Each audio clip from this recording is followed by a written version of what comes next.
नमस्कार, bulletin 13 news मध्ये आपले स्वागत आहे। बुलेटिनच्या बातमीपत्रात महत्त्वाच्या घडामोडी आपण पाहत आहोत।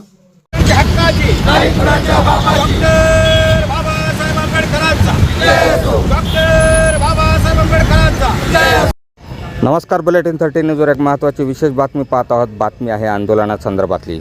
स्वाभिमानी रिपब्लिकन पक्षाच्या वतीने लक्षवेधी आंदोलन करण्यात आले।